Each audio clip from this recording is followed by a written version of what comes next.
नमस्कार, 5 की बात में आपका स्वागत है। मैं हूं अखिलेश शर्मा। कल सुप्रीम कोर्ट में दिल्ली की आम आदमी पार्टी सरकार को एक ऐतिहासिक जीत हासिल हुई जब सुप्रीम कोर्ट ने कहा कि जो कर्मचारी हैं, जो अधिकारी हैं, उनकी ट्रांसफर पोस्टिंग का अधिकार दिल्ली सरकार का है। लेकिन उसके एक ही दिन बाद यानी आज दिल्ली सरकार एक बार फिर सुप्रीम कोर्ट पहुंच गई। दिल्ली सरकार की ओर से वरिष्ठ वकीलों ने कहा कि केंद्र सरकार दिल्ली सरकार के आदेश का पालन नहीं करने दे रही है, उसका इम्प्लीमेंटेशन नहीं हो रहा है और ये अदालत की अवमानना के समान है। इस पर सुप्रीम कोर्ट ने कहा है कि वो इस पर सुनवाई करने के लिए तैयार है। मुख्य न्यायाधीश की ओर से कहा गया कि अगले हफ्ते इस पर सुनवाई की जाएगी। और हमारे सहयोगी शरद शर्मा हमारे साथ मौजूद हैं इस खबर पर अधिक चर्चा करने के लिए। शरद, क्या कहा है केंद्र सरकार की ओर से, क्यों यह फैसला लागू नहीं किया जा रहा है? देखिए, दिल्ली सरकार का ये कहना है कि केंद्र सरकार जो है वो उसके आदेश को लागू नहीं करवा रही है और इसी की शिकायत लेकर सुप्रीम कोर्ट पहुंची है। केंद्र सरकार की तरफ से हमारी सहयोगी नीता शर्मा ये बता रही हैं कि केंद्र सरकार के जो सूत्र हैं, केंद्रीय गृह मंत्रालय के जो सूत्र हैं, वो ये कह रहे हैं कि असल में मई 2015 का एक नोटिफिकेशन है जिसके तहत दिल्ली के अंदर जो सर्विसेज हैं उसको स्पष्ट तौर पर दिल्ली सरकार को बताने के लिए एक गजट नोटिफिकेशन किया गया था मई 2015 में, जिसके तहत दिल्ली में जो सर्विसेज डिपार्टमेंट है वो केंद्र सरकार के अधीन हो गया था। तो केंद्र सरकार ये कह रही है कि जब तक वो नोटिफिकेशन है तब तक ये आदेश लागू नहीं हो सकता। तो अभी सुप्रीम कोर्ट का आदेश आया है और उस आदेश को लागू करवाने के लिए वो जो मई 2015 का उनका नोटिफिकेशन है केंद्र सरकार का, उसको वापस लेना पड़ेगा। तो ये एक सरकारी प्रक्रिया है कि सुप्रीम कोर्ट का ऑर्डर आया है, उसके बाद फाइल चलेगी और वो जो नोटिफिकेशन जब केंद्र सरकार वापस लेगी तब ये आदेश जो है ये लागू होगा। तो कुल मिलाकर समझे तो केंद्र सरकार ये कह रही है कि अरविंद केजरीवाल कुछ बेसब्र हो रहे हैं, कुछ जल्दबाजी कर रहे हैं, उनको थोड़ा सब्र करना चाहिए, थोड़ा इंतजार करना चाहिए। लेकिन केजरीवाल सरकार क्योंकि 8 साल लंबी लड़ाई इस मामले में लड़ चुकी है तो इसलिए उसने ज्यादा समय नहीं गंवाया या चांस वो नहीं लेना चाहती और सीधे ही सुप्रीम कोर्ट पहुंच गई है। लेकिन ये अभी की स्थिति है, आगे देखना होगा कि केंद्र सरकार किस तरह की इसमें रणनीति अपनाती है और कोर्ट जो है वो किस तरह का इस मामले में रुख अपनाती है। लेकिन अभी के हिसाब से यही है कि दिल्ली सरकार का जो आदेश था ट्रांसफर पोस्टिंग का, जो पहला ही आदेश था, वो लागू नहीं हुआ है और उसी की शिकायत लेकर फिर दिल्ली सरकार सुप्रीम कोर्ट पहुंची है केंद्र सरकार के खिलाफ। लेकिन शरद, इसके पीछे की राजनीति क्या है? क्योंकि इतनी हड़बड़ी में क्यों है केजरीवाल सरकार की? कल आदेश आया, कल ही ट्रांसफर कर दिया। क्या जो अभी अफसर है, क्या वो अफसर काम नहीं कर पा रहे थे कि उनको अपनी पसंद का अफसर लाना है? यह क्या अफसरों के ऊपर सवाल उठाना नहीं हुआ? देखिए, ये पहली बार नहीं हुआ है। आपको याद होगा कि 2018 में, जुलाई 2018 में जब कॉन्स्टिट्यूशनल बेंच का आदेश आया था तो तब भी इसी तरह से अरविंद केजरीवाल ने आदेश दिया था, केजरीवाल सरकार ने आदेश दिया था। लेकिन उस जो सुप्रीम कोर्ट का आदेश था उसको ज्यादातर तो माना गया, लेकिन सर्विसेज के मामले में यह कह दिया गया कि इसमें स्पष्ट नहीं है, यह आदेश जो है नहीं माना जा सकता क्योंकि सर्विसेज के बारे में उसमें स्पष्ट तौर पर नहीं लिखा गया है। जहां तक बात है कि क्या जल्दबाजी कर रहे हैं केजरीवाल, तो बात यह है कि कुछ अफसर से को लेकर जो है सरकार के मन में कुछ खटास है। क्योंकि हुआ यह था कि पिछले कुछ दिनों में, पिछले साल में मोहल्ला क्लिनिक का जो फंड था वो रुक गया था और जब दिल्ली विधानसभा की समिति ने इसकी जांच करी, सुनवाई करी, अफसरों से पूछा तो ये कैसे हुआ, तो उसमें स्पष्ट जवाब नहीं निकल पाया था और ऐसा लगा कि अफसरों के पास जवाब नहीं था कि ऐसा क्यों हुआ, क्यों पैसा रोका गया। तो मोहल्ला क्लिनिक का पैसा रुक गया था, दिल्ली जल बोर्ड का पैसा रुक गया था, बुजुर्गों की जो पेंशन होती है, ओल्ड एज पेंशन जो होती है, वो रुक गई थी। तो इसकी वजह से, और ये हुआ था तो नाम तो सरकार का ही खराब होता है क्योंकि सरकार तो उसी पार्टी की है या उसी मुख्यमंत्री की है जो मुख्यमंत्री है। तो इसी वजह से जो है अफसरों में और जो चुनी हुई सरकार है उनमें आपस में डिफरेंसेस या मतभेद बहुत ज्यादा हैं। इसी वजह से जैसे ही आदेश आया तुरंत ही सरकार ने इसको लागू करवाने की कोशिश की और सबसे पहले उस अफसर का तबादला करने की कोशिश करी जो बाकी सभी अफसरों के जब तबादले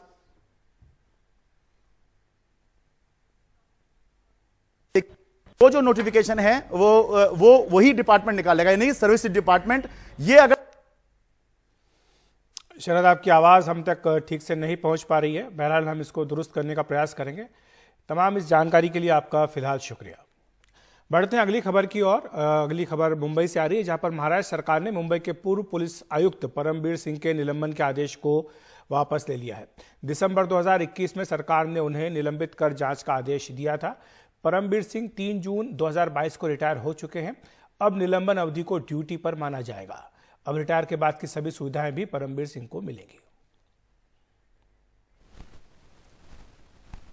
सेंट्रल एडमिनिस्ट्रेटिव ट्राइब्यूनल कैट इन्होंने एक निर्णय दिया, जिस निर्णय के तहत श्री परमबीर सिंह, इनकी जो डिपार्टमेंटल इंक्वायरी थी उसको गलत करार देते हुए उसको बंद करने का निर्णय ये कैट के माध्यम से आया। और उसके साथ साथ एक उसके इफेक्ट के रूप में उन्हें जो निलंबित किया गया था उसको भी गलत साबित करते हुए उनका निलंबन भी वापस लेने के आदेश ये सेंट्रल एडमिनिस्ट्रेटिव ट्राइब्यूनल ने दिए हैं।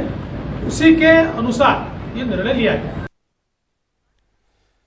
तो हमारे सहयोगी सुनील सिंह हमारे साथ मौजूद हैं इस खबर पर अधिक चर्चा करने के लिए। सुनील, इसके पीछे की कहानी क्या है? आखिर क्या कारण कि परमबीर सिंह को बहाल किया गया, निलंबन उनका आदेश जो था वापस लिया गया, और यहाँ तक कि जो निलंबन की अवधि थी उसमें तमाम उनको सुविधाएं भी दी जाएंगी, उनको ड्यूटी पर माना जाएगा? देखिए, परमबीर सिंह 1988 बैच के IPS अफसर हैं और बहुत ही तेज तर्रार और दबंग किस्म के अफसर थे। मुंबई पुलिस के कमिश्नर भी थे। लेकिन जब एंटीलिया कांड हुआ उसके बाद जो है तब के गृह मंत्री अनिल देशमुख ने एक बयान दिया, जिसके बाद नाराज होते हुए परमबीर सिंह ने एक पत्र लिखा मुख्यमंत्री को और बताया कि किस तरह से अनिल देशमुख जो है कि बार, रेस्टोरेंट, पब से करोड़ों की वसूली पे हैं। उसके बाद कई सिलसिलेवार तरीके से मुंबई में कई मामले दर्ज हुए अलग अलग पुलिस थानों में, और जिसकी जांच बाद में CBI को दी गई। तो जो आरोप थे वो एक्सटॉर्शन के आरोप लगे थे उनके खिलाफ, धमकाने के आरोप लिखे थे, करप्शन के आरोप लगे हुए थे। तो उसको देखते हुए तकरीबन 8 ऐसे चार्जेस थे, जिसके तहत महाराष्ट्र सरकार ने तब दिसंबर 2021 में उनको निलंबित कर दिया। और निलंबित करने के बाद उनकी डिपार्टमेंटल इंक्वायरी शुरू कर दी। डिपार्टमेंटल इंक्वायरी के खिलाफ वो कैट में चले गए, सेंट्रल एडमिनिस्ट्रेटिव ट्रिब्यूनल में, और जहां पर उन्होंने अपनी कानूनी लड़ाई लड़ी। और सेंट्रल ट्रिब्यूनल, एडमिनिस्ट्रेटिव ट्रिब्यूनल ने अभी कुछ ही दिनों पहले उनके ऊपर लगे सभी 8 चार्जेस के आरोपों को खारिज कर दिया। तो उसी चूंकि सेंट्रल एडमिनिस्ट्रेटिव ट्रिब्यूनल ने उनके आरोपों को खारिज कर दिया, लिहाजा उसी को आधार बनाकर महाराष्ट्र सरकार ने अब उनके खिलाफ लगे उनके निलंबन को वापस ले लिया है। और साथ ही ये भी कहा है कि जिस दौरान 19 यानी 2021 दिसंबर 2021 से जब वो निलंबित थे और जून 2022 में वो रिटायर हो चुके हैं, तो उस दौरान की उनकी जो निलंबन की अवधि थी उसको ऑन ड्यूटी माना जाएगा, यानी कि वो निलंबित रहेंगे, ड्यूटी पे रहेंगे। तो उनकी सर्विस और बाकी सब चीज़ें जो सुविधाएं थी सब रुकी हुई थी उनके रिटायर होने के बाद भी। लेकिन अब चूंकि उनका निलंबन वापस ले लिया गया है और उनके निलंबन की अवधि को ड्यूटी पे मान लिया गया है, तो उनकी सभी सुख सुविधाएं उन्हें वापस मिल जाएंगी, जो भी रिटायरमेंट के बाद जो उन्हें मिलती है उनको ऑन ड्यूटी भी माना जाएगा। बड़ी बात यह है कि इस संबंध में फिर मैंने परमबीर सिंह जी से फ़ोन पे बात हुई। उनका कहना है कि वो कोर्ट और सरकार दोनों के प्रति आभारी हैं कि उन्हें न्याय दिया गया, उन्हें न्याय मिला। और उन्होंने ये भी कहा कि उनके लिए बड़ी राहत है। हालांकि उनके खिलाफ जो दूसरे आपराधिक मामले दर्ज हैं जिसकी CBI जांच कर रही है, वो अभी भी फिलहाल उसकी जांच जारी है। शुक्रिया आपका सुनील इस तमाम जानकारी। और फिल्म द केरल स्टोरी पर बैन का मामला अब सुप्रीम कोर्ट में भी था और सुप्रीम कोर्ट ने पश्चिम बंगाल सरकार पर इसको लेकर एक बड़ा सवाल उठाया है। सुप्रीम कोर्ट ने पूछा कि जब देश के दूसरे हिस्सों में फिल्म शांति से चल रही है तो बंगाल में इस पर रोक क्यों लगाई गई। सुप्रीम कोर्ट ने पश्चिम बंगाल और तमिलनाडु सरकारों को नोटिस भी जारी किया है। सुप्रीम कोर्ट ने यह भी कहा कि अगर लोग फिल्म नहीं देखना चाहते हैं तो यह फैसला उन्हीं पर छोड़ दें, लेकिन पश्चिम बंगाल सरकार ने अपनी ओर से रोक क्यों लगाई।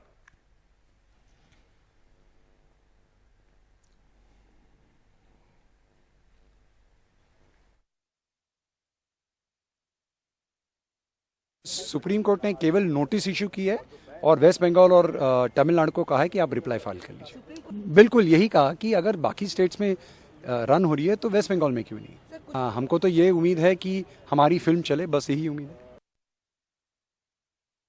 तो वकील थे, बता रहे हैं कि पश्चिम बंगाल और तमिलनाडु की सरकारों को नोटिस जारी किया गया है। तमिलनाडु में इस पर रोक नहीं है, लेकिन तमिलनाडु में शांति व्यवस्था बिगड़ने का हवाला देकर कई जगह पर नहीं दिखाया जा रहा है। तो ये भी एक मुद्दा बना है जिसके खिलाफ जो फिल्म के निर्माता हैं उन्होंने सुप्रीम कोर्ट में चुनौती दी है। पश्चिम बंगाल में तो खैर पाबंदी ही लगा दी गई है।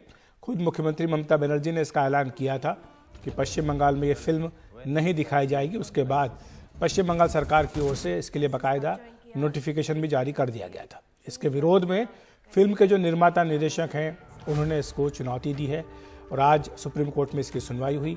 अगली सुनवाई अब इसकी 17 मई को होगी। तब तक पश्चिम बंगाल और तमिलनाडु की सरकारों को अपना रुख स्पष्ट करने के लिए कहा गया है। दूसरी ओर ये फिल्म जो है लगातार काफ़ी प्रसिद्ध भी हो रही है। आज भी उत्तर प्रदेश में लखनऊ में मुख्यमंत्री योगी आदित्यनाथ ने अपने पूरे मंत्रिमंडल के साथ विद्यार्थियों के साथ इस फिल्म को देखा। तुम लोगों ने बताया नहीं तुम कौन से गॉड और उत्तर प्रदेश, हरियाणा, मध्य प्रदेश, इन राज्यों में इस फिल्म को टैक्स फ्री कर दिया गया है। रोता हो वो गॉड कैसे हो सकता है? क्या बदतमीजी है ये?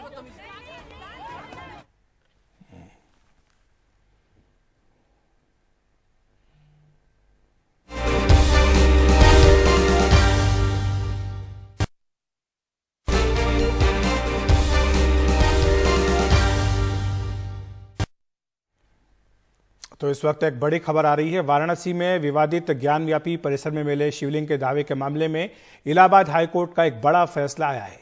ये फैसला आपको बता दें कि ज्ञानव्यापी परिसर में जो शिवलिंग मिलने का दावा था उस मामले में आया है और इलाहाबाद हाईकोर्ट ने इस मामले में जो शिवलिंग मिलने की बात कही जा रही है उसमें साइंटिफिक सर्वे किए जाने का आदेश जारी किया है। Archaeological survey of India ASI इस मामले में साइंटिफिक सर्वे करेगा और शिवलिंग को कोई नुकसान न पहुंचे ये भी ध्यान रखना होगा। ये निर्देश हाईकोर्ट की ओर से दिया गया है। हमारे सहयोगी सौरभ शुक्ला हमारे साथ जुड़ गए इस बड़ी खबर पर चर्चा करने के लिए। पूरा मामला क्या है सौरभ? ये क्योंकि जो निचली अदालत थी उसने तो शायद मना किया था। जी बिल्कुल, निचली अदालत ने ये तो मना किया था और एक कमेटी बना दी। उसके बाद पूरा ये मामला है वो इलाहाबाद हाईकोर्ट में आ गया था और पिछले तकरीबन 10 महीने से लगातार सुनवाई चल रही थी और उसको लेकर के हिंदू पक्ष कह लें या वो जो महिलाएं हैं सबसे पहले गई थी पूजा के अधिकार मांगने के लिए, उनकी जीत कह लें ये, क्योंकि उनकी मांग थी कि जो सर्वे है आर्कियोलॉजिकल सर्वे ऑफ इंडिया से ये पता कराया जाए कि वो जो कथित शिवलिंग है जिसे जो महिला है याचिका करता है जिसे वो शिवलिंग कह रही हैं और जो मस्जिद पक्ष है उसे फवारा कह रहा है कि वो आखिर में वो जो स्ट्रक्चर है वो कितने साल पुराना है इसकी वो मांग कर रहे थे, जिसको लेकर के हाईकोर्ट ने उसकी इजाजत दे दी है। अभी ये शुरुआती जानकारी ऑर्डर पढ़ना पड़ेगा कि किस तरीके से सर्वे कराया जाएगा। आपको याद होगा जब पिछले साल मई में ये पूरा सर्वे कराया गया था तो बाकायदा डीएम की निगरानी में पूरा सर्वे कराया गया था। उसके बाद जब आखिरी दिन जो सर्वे हो रहा था उसके बाद जब वहां पर ये जो वहां पर वजू खाना है वहां पर जब इस स्ट्रक्चर को शिवलिंग कहा, तुरंत जो याचिका करता है वो कोर्ट गए थे, प्रयागराज वाराणसी कोर्ट गए थे और वहां पर उसके बाद जो है प्रतिवादी भी जिसमें किरण सिंह वगैरह जो अपोज कर रहे हैं उनके अधिवक्ता मुक्तेश्वरानंद के अधिवक्ता जो है अपोज कर रहे हैं। इन लोगों का कहना था कि नहीं हमारे जो है मुकदमे जो हैं 712, 925 ये जो है हमारे मुकदमे ये नेचुरल तरीके से या नेचर कहा जाए इसका एक अलग नेचर है, इनका स्वभाव अलग है, हमारी मांग अलग है, हमारी शिवलिंग की मांग है पूजा की। इन लोगों ने श्रृंगार जो वादनियों में दाखिल किया है वो श्रृंगार गौरी की पूजा की बात कर रही है, इसलिए कहीं हमारे मुकदमे में ये लोग नहीं है इसलिए हमको अलग रखा जाए। तो ये सारी चीज़ों को सुनने के बाद जो है माननीय जिला न्यायालय ने पुनः जो आज सुनवाई के बाद रिजर्व रख लिया है फैसले को। 19 तारीख को पुनः इस पे अपना फैसला देंगे कि मुकदमा ये क्लब किया जाए या न किया जाए। हाँ 19 मई को हाईकोर्ट में जो सुनवाई हुई है उसमें ASI को लेकर क्या आदेश दिया गया है जो कि जिला जज के यहाँ से? देखिए एक बहुत बड़ी खुशखबरी हम लोगों के लिए है कि हाईकोर्ट में भी आज सुनवाई थी। यहाँ जो हम लोगों ने साइंटिफिक वैज्ञानिक टेस्ट या ASI जांच की हम लोगों ने मांग किया था कि शिवलिंग जो मिला है जिसपे कंफ्यूजन पैदा पूरे देश में किया जा रहा है उस कंफ्यूजन को दूर करने के लिए उस शिवलिंग को माननीय जिला न्यायालय जो है जांच करवा ले, किसी वैज्ञानिक टेस्ट द्वारा जांच द्वारा वैज्ञानिक विधि द्वारा उसकी जांच करवा लिया जाए और ये सुनिश्चित कर दिया जाए कि ये शिवलिंग है या शिवलिंग कितना पुराना है, ये कब का है। कि अगर ये शिवलिंग मान लीजिए 2000 साल 5000 साल पुराना अगर ये पाया जाता है जांच में तो ये औरंगजेब की थ्योरी जो है मस्जिद की खत्म हो जाएगी। मस्जिद की थ्योरी 350 साल है भाई। जो मस्जिद कहते हैं कि 350 साल पहले औरंगजेब ने 1669 में इसको ध्वस्त करके बनाया था, तो वो थ्योरी खत्म हो जाएगी। यानी कि ये जो जब सिद्ध हो जाएगा वैज्ञानिक जांच से कि तो ये आप सुन रहे हैं उनको, शिवलिंग वकील को जो आज जो कार्रवाई हुई है उसके बारे में बता रहे हैं। सौरभ, आप जानकारी दे रहे थे कि जो फैसला आया है ये इसका कितना महत्व है? हाँ बिल्कुल, देखिए सर, ये इसका बहुत महत्व है। और अभी विष्णु शंकर जैन जो वाकई में इस पूरे केस को लड़ रहे हैं पिटिशनर की तरफ से, उनकी भी बाइट आई है, वो भी हम लोग सुनवा देंगे थोड़ी देर में। देखिए, जैसे हम समझा रहे थे, इसका बैकग्राउंड भी बहुत महत्वपूर्ण हो जाता है, क्योंकि जब सबसे पहले ये श्रृंगार गौरी मामले में पिटिशन फाइल की थी इन 5 महिलाओं ने, उन्होंने कहा था कि जो ज्ञानवापी मस्जिद है वहाँ पर पहले मंदिर था, तो उसका सर्वे कराया जाए। तो कोर्ट कमिश्नर अपॉइंट किया गया था और कोर्ट कमिश्नर ने यह सर्वे किया था, और सर्वे जो किया था वो बहुत सुरक्षा व्यवस्था के अंतर्गत किया गया था। डीएम खुद वहां पर मौजूद रहे और 3 दिन का सर्वे था। जब आखिरी दिन जब सर्वे था तो वहां पर जो वजू खाने का पानी निकलवाया गया, तो वहां पर ये स्ट्रक्चर था जिसको मुस्लिम पक्ष ने कहा कि ये फवारा है, और हिंदू पक्ष ने या जो पिटिशनर्स हैं उन्होंने कहा कि ये फवारा नहीं है, ये शिवलिंग है। और तुरंत विष्णु शंकर जैन ही बनारस कोर्ट गए थे और वहां पर उन्होंने तुरंत इसको सील करवा लिया था, और वहां पर पैरामिलिट्री फोर्स तैनात कर दी गई थी, और कहा गया था कि यहां पर अब वजू नहीं किया जाएगा, क्योंकि ये कहा गया कि अब यहाँ शिवलिंग है तो उसकी पूजा अर्चना होनी चाहिए। और ये तमाम पिटिशंस उसके बाद से लगने लग गई। एक पिटिशन उसमें यह भी थी कि इसका ASI सर्वे कराया जाए, एक पिटिशन थी कि वहां पर पूजा करने की इजाज़त दे दी जाए, एक पिटिशन, तमाम तरीके की पिटिशंस थी। तो अब इसकी तमाम सुनवाई जो है वो प्रयागराज हाईकोर्ट में चल रही थी, और प्रयागराज हाईकोर्ट ने एक बहुत बड़ा फैसला दिया है कि अब जो वजू खाने में जो स्ट्रक्चर था, जिसे याचिकाकर्ता कह रहे हैं कि वो शिवलिंग है, और मुस्लिम पक्ष या ज्ञानवापी पक्ष ये कह रहा था, इंतजामिया मस्जिद कमेटी ये कह रही थी कि ये वो फवारा है। अब इसकी जांच जो है वो ASI archaeological survey of India करेगा, और ये पता लगाने की कोशिश की जाएगी कि ये जो स्ट्रक्चर मिला है ये कितने साल पुराना है। सौरभ, मैं आपको रोकूंगा, जाहिर सी बात है, अगर पिटिशनर्स हैं। सौरभ, आप रुकिए हमारे साथ, क्योंकि आपने जो बाइट भेजी है विष्णु शंकर जैन की, वो सुन लेते हैं कि वो क्या कह रहे हैं, याचिकाकर्ता के वकील। देखिए, पिटिशन में इनिशियली हमने ये प्रेयर की थी कि जो 16 मई 2022 को शिवलिंग बरामद हुआ है उसकी साइंटिफिक जांच की जाए। जिला जज महोदय ने 14 अक्टूबर को हमारी पिटिशन रिजेक्ट कर दी, इस आधार पे कि अगर साइंटिफिक जांच होगी तो शिवलिंग को क्षति पहुंच जाएगी। ASI ने माननीय उच्च न्यायालय के सामने रिपोर्ट पेश की 52 पेजेस की, जिसमें IIT Roorkee, IIT Kharagpur, BIPS Lucknow, IUAC, ये सारे एक्सपर्ट्स ने ये कहा कि बिना डिस्ट्रक्ट किए हुए, बिना डिस्ट्रॉय किए हुए उनके पास ऐसे मेथड्स हैं जिससे शिवलिंग की साइंटिफिक जांच पॉसिबल है। कोर्ट ने इस सारी रिपोर्ट को मद्देनजर करते हुए, देखते हुए 52 पेजेस की इस रिपोर्ट के आधार पे माननीय जिला जज महोदय का फैसला सेट असाइड कर दिया, निरस्त कर दिया है, और साइंटिफिक सर्वे की मांग को अलाउ कर दिया है। कोर्ट ने ASI के वकील को कहा है कि अब जिला जज महोदय के सामने 22 तारीख को पेश होंगे, और जिला जज महोदय आगे इस मैटर में कैसे साइंटिफिक सर्वे होना है उस पर फर्दर ऑर्डर जिला जज महोदय पास करेंगे। अच्छा, क्या कोई कंडीशन या टाइम बाउंड किया गया क्या? नहीं, कोई टाइम बाउंड नहीं किया है। कोर्ट ने जिला जज महोदय को ये कहा है कि आप कैसे सर्वे होना है इस पे फर्दर ऑर्डर आप पास करेंगे। सर्वे होना है ये बात तय हो चुकी है। पहले इस बात पे अड़चन थी, इस पे डाउट था कि सर्वे नहीं होना चाहिए, अगर सर्वे होगा तो शिवलिंग को डैमेज हो जाएगा। तो कोर्ट ने ASI की रिपोर्ट के आधार पे होल्ड कर दिया है कि सर्वे हो सकता है और बिना शिवलिंग को क्षति पहुंचाए हुए, डैमेज किए हुए सर्वे किया जा सकता है। इसलिए अब डिस्ट्रिक्ट महोदय को आगे कैसे कैसे सर्वे ऑर्डर करना है वो डिस्ट्रिक्ट जज महोदय वाराणसी का क्षेत्राधिकार है, इसलिए उनको ऑर्डर किया है कोर्ट ने कि आप उसमें फर्दर ऑर्डर्स पास करें। तो अभी हम सुन रहे थे जैन को, जो ये कह रहे हैं कि जो आदेश आज आया इसमें स्पष्ट तौर पर कहा गया कि 22 तारीख को जो डिस्ट्रिक्ट मजिस्ट्रेट है उनके सामने पेश हों और वो बताएगी कि आगे सर्वे किस तरह से होना है। सौरभ शुक्ला हमारे साथ, हमारे सहयोगी बने हुए हैं। तो जो बात पहले ये कही गई थी कि दलील ये थी कि अगर किसी भी तरह का सर्वे होता है तो जो दावा किया जा रहा था शिवलिंग मिलने का, उसमें जो है उसको तोड़फोड़ हो सकती है, उसको नुकसान पहुंच सकता है, इसी आधार पर यह सर्वे करने की अनुमति नहीं दी गई थी। लेकिन अब इसी दलील को खारिज कर दिया गया है। बिल्कुल, देखिए अखिलेश जी, जब ये सुनवाई वाराणसी कोर्ट में हुई थी तो तमाम पक्ष हो गए हैं। देखिए, ये विष्णु शंकर जैन की बात सुनवाना बहुत इसलिए ज़रूरी था क्योंकि जो मेन केस है वो विष्णु शंकर जैन और इनके पिता हरिशंकर जैन ही लड़ रहे हैं, तो इनकी बात सुनना बहुत ज़रूरी हो जाता है। देखिए, कई पिटिशंस लग गई क्योंकि जो महिलाएं थी इनकी तरफ से ये कहा गया कि उन्हें श्रृंगार गौरी में जब उन्होंने पिटिशन लगाई और उसके बाद उस सर्वे में कोर्ट कमिश्नर्स के सर्वे में वो जो स्ट्रक्चर है इसे शिवलिंग कहा जा रहा है और एक पक्ष कह रहा है वो फव्वारा है, उसकी पूजा अर्चना करने की इजाज़त मांगी। अब वहाँ पर इस बात को लेकर के विवाद होने लग गया कि वहाँ मस्जिद से पहले मंदिर था, तो जाहिर सी बात है वो अगर मंदिर था और वो शिवलिंग है तो वो ज़्यादा पुराना होगा मस्जिद से, तो इसके लिए उस स्ट्रक्चर की या कथित शिवलिंग की कार्बन डेटिंग कराई जाए या ऐसा सर्वे कराया जाए जिससे ये पता चल पाए कि ये जो स्ट्रक्चर है वो कितने साल पुराना है। तो उसके लिए भी पिटीशन लगाई गई, लेकिन वाराणसी कोर्ट ने इसको खारिज कर दिया ये कहते हुए कि अगर ये सर्वे कराया जाए तो जो स्ट्रक्चर है वो डैमेज हो सकता है, जो कथित शिवलिंग है वो डैमेज हो सकती है, और अगर डैमेज हुई तो चूंकि आस्था का सवाल है, इससे जो लोगों की आस्था है उसको क्षति पहुंच सकती है, तो ये बात कही गई थी। अब इसको लेकर के उस डिसीजन के खिलाफ विष्णु शंकर जैन और याचिकाकर्ता इलाहाबाद हाईकोर्ट आए, प्रयागराज हाईकोर्ट आए, वहां पर सुनवाई चलती रही। अब वहां पर सुनवाई चलती रही तो कोर्ट ने एएसआई को नोटिस जारी कर ये पूछा था कि आप बताइए कि क्या आपके पास ऐसी कोई विधि है जिससे ये पता भी चल पाए कि ये कितने साल पुरानी है और इस स्ट्रक्चर को कोई नुकसान भी ना पहुंचे।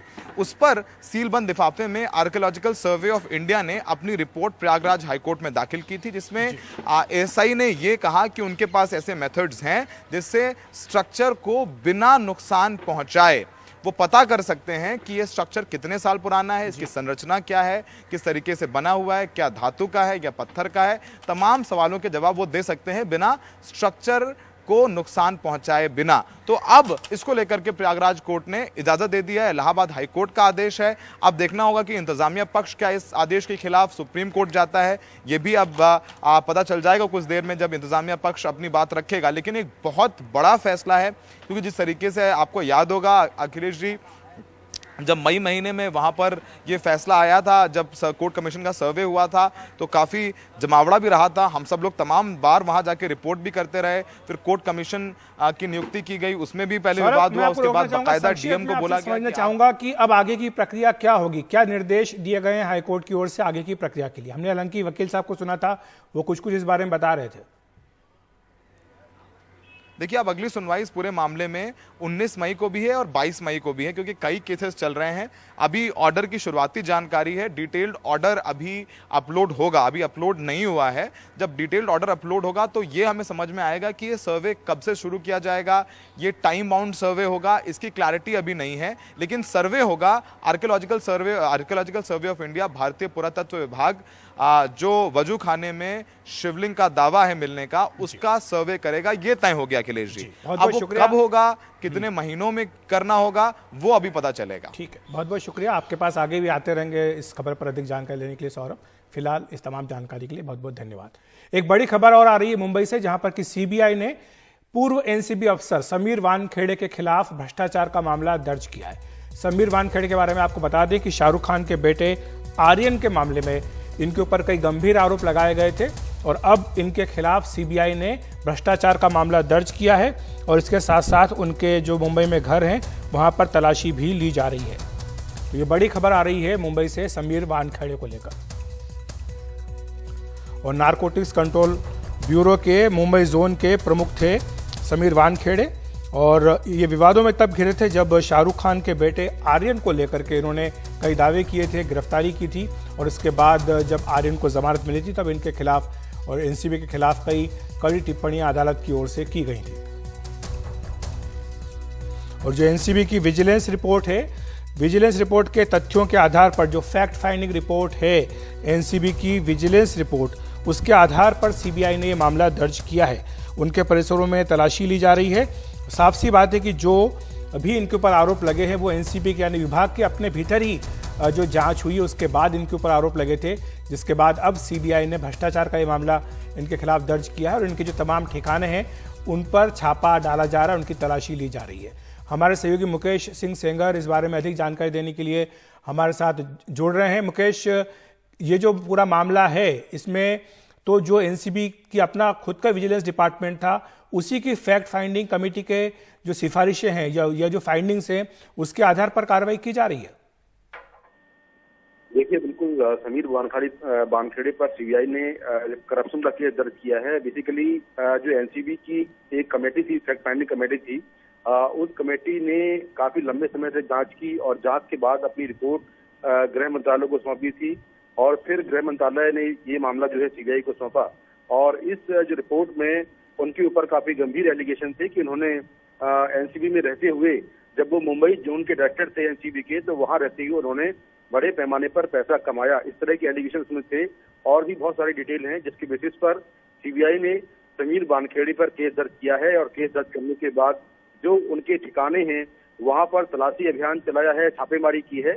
और अभी छापेमारी में क्या कुछ मिला है ये साफ नहीं है, लेकिन उनके खिलाफ केस दर्ज कर लिया गया है। समीर वानखेड़े IRS अफसर हैं और जब शाहरुख खान के बेटे आर्यन खान को उन्होंने ड्रग्स केस में गिरफ्तार किया था, उसके बाद कई जो फिल्मी हस्तियां हैं उनसे उन्होंने पूछताछ की थी। तब ये कहा गया था कि जो अरेस्टिंग की है आर्यन खान की वो गलत की है और इसमें पैसा लिया गया है। नवाब खान जो गृह मंत्री थे महाराष्ट्र के, उन्होंने आरोप लगाया था और लगातार इस मामले को लेकर उन पर आरोप लगते आए हैं। तो एनसीबी ने ये सब देखते हुए एक कमेटी बनाई थी और जो एनसीबी का विजिलेंस डिपार्टमेंट है उस कमेटी ने अपनी जांच की थी और जांच के बाद समीर वानखेड़े का बयान दर्ज किए थे। और इस मामले में जो ड्रग्स वाला केस था और दूसरे केस थे, उन तमाम मामलों में जो विक्टिम थे उनके बयान दर्ज किए थे। और बयान दर्ज करने के बाद कमेटी ने पाया कि काफी गंभीर जो एलिगेशन है उन पर, और उन्होंने एनसीबी जोनल डायरेक्टर रहते हुए मुंबई में पैसा कमाया है इलीगल तरीके से। तो उसी कमेटी की रिपोर्ट के बेसिस पर अब सीबीआई ने केस दर्ज कर लिया है और निश्चित तौर पर समीर वानखेड़े की मुश्किलें बढ़ने वाली हैं। जी, बहुत बहुत शुक्रिया आपका मुकेश इस तमाम जानकारी के लिए। वक्त एक ब्रेक का।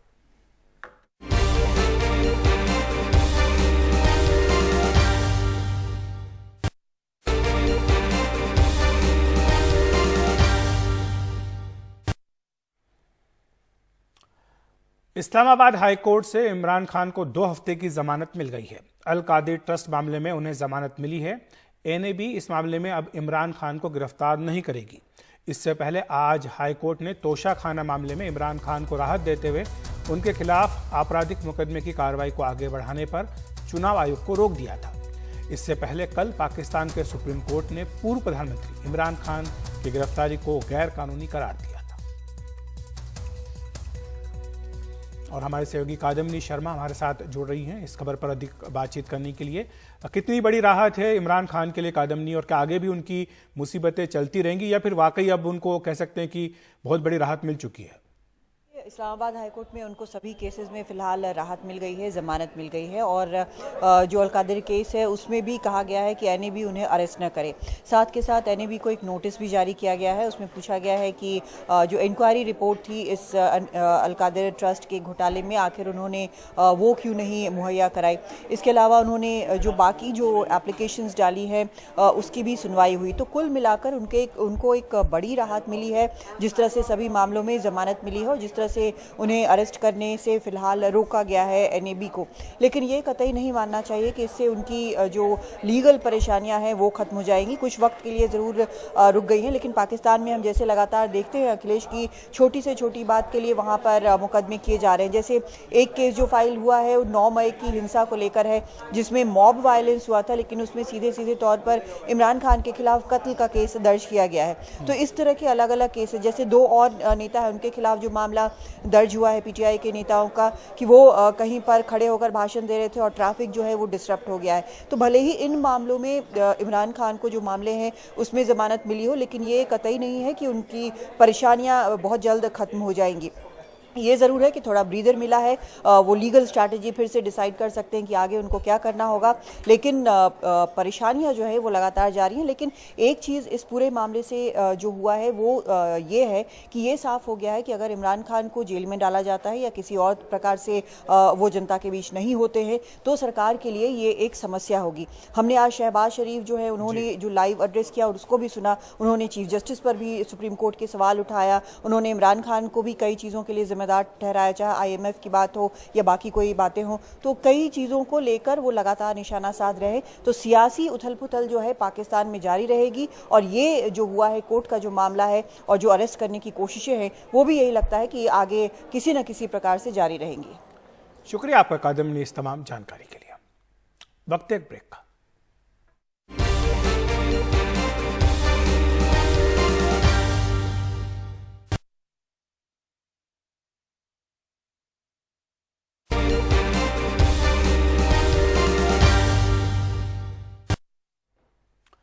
सीबीएसई के 10वीं और 12वीं के नतीजे घोषित कर दिए गए हैं। 10वीं में 93.12% छात्र पास हुए, जबकि 12वीं में 87.33% छात्र पास हुए हैं। इनमें 90.68% लड़कियां और 84.67% लड़के पास हुए। 12वीं का त्रिवेंद्रम जोन का नतीजा 99.91% रहा है।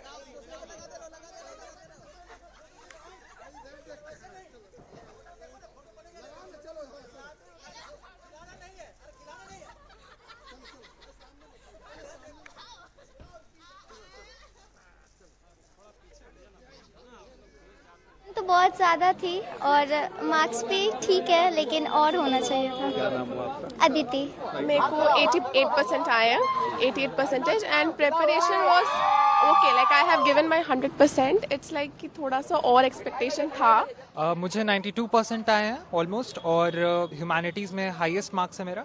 बट ताज्जुब की बात यह है कि ना मैंने एक भी क्वेश्चन पेपर प्रीवियस ईयर का सॉल्व किया और ना ही मैंने किसी तरह का सैम्पल पेपर सॉल्व किया। मैं बस अपने आप ही कॉन्फिडेंट रहा और अपने माइंड को रिलैक्स रखते हुए मैंने प्रिपरेशन की और अपना बेस्ट दिया टुवर्ड्स द बुक। और अब खबर महंगाई दर को लेकर। खुदरा महंगाई दर 18 महीने में सबसे कम है। हमारे सहयोगी हिमांशु शेखर मिश्रा हमारे साथ फोन लाइन पर मौजूद हैं। हिमांशु, इसके क्या मायने हैं? देखिए, बहुत बड़ी गिरावट है। मार्च महीने में जब सरकार ने आंकड़े जारी किए थे सांख्यिकी मंत्रालय ने, तो जो महंगाई दर थी, खुदरा महंगाई दर, वो 5.66% थी, जो अप्रैल में घटकर 4.7% हो गई है। और निश्चित तौर पर अब ये बहुत करीब है। देखिए, आरबीआई ने एक टॉलरेंस बैंड जो फिक्स किया था 4 से 6%, मुझे लगता है कि करीब 18 महीने बाद जो महंगाई दर है वो गिरकर 4.7% पर आई है। और अब हम ये उम्मीद कर सकते हैं कि अब तक आरबीआई जो महंगाई को नियंत्रित करने के लिए रेपो रेट में लगातार बढ़ोतरी करता रहा था, जिसकी वजह से लोन पर जो इंटरेस्ट रेट्स हैं वो काफी ज्यादा बढ़ गए थे। तो अब जब महंगाई नियंत्रण में आती दिख रही है, मुझे लगता है कि अब देखना बहुत महत्वपूर्ण होगा कि इसका फायदा जो है वो आम लोगों को, विशेषकर उन लोगों ने जिन्होंने कर्ज लिया हुआ है, जिनको बहुत ज्यादा इंटरेस्ट रेट पे करना पड़ रहा है, वो कितनी जल्दी उनको राहत मिलती है। दूसरी महत्वपूर्ण बात, सरकार ने बहुत स्तर पर पहल भी की है पिछले कुछ महीनों में महंगाई को नियंत्रित करने के लिए, और इन सब का एक नतीजा है जो अब हमको बहुत साफ तौर पर अप्रैल के जो सीपीआई इन्फ्लेशन रेट, बिल्कुल हिमांशु, और नवंबर 2021 के बाद से पहली बार है कि जब 5% से कम के दर पर आई। और आपने हमें पता है, जानकारी दी थी कुछ दिनों पहले कि जिस तरह से खाने का तेल है उसमें अब कीमतें काफी कम हुई हैं, और भी चीजें जैसे कि गैस थी उसमें भी राहत मिली, तो ये सबका भी इम्पैक्ट पड़ता है। देखिए, निश्चित तौर पर, क्योंकि जहां तक खाने पीने का तेल का सवाल है, एक बहुत बड़ा हिस्सा जो हमारी जरूरत का है, हम इंपोर्ट करते हैं। तो अंतर्राष्ट्रीय बाजार में खाने पीने के तेल की कीमतों में भी नरमी आई है, उसका भी फायदा यहाँ पर अब भारत के बाजार में लोगों को मिल रहा है। उसके अलावा देखिए, नई क्रॉप जो है वो स्टॉक अभी प्रोक्योरमेंट चल रहा है गेहूं का, और धीरे धीरे जब वो बाजार में पहुंचना शुरू होगा तो आने वाले समय में हम उम्मीद कर सकते हैं कि इससे जो फूड इन्फ्लेशन है, विशेषकर जो पिछले कुछ महीनों से बढ़ा हुआ था, उसमें और गिरावट दर्ज हो सकती है, क्योंकि फूड प्रोडक्शन जो है वो रिकॉर्ड होने वाला है, ऐसा सरकार का अनुमान है। जी, बहुत बहुत शुक्रिया आपका हिमांशु इस तमाम जानकारी के लिए। तो 5 की बात में इतना ही। नमस्कार।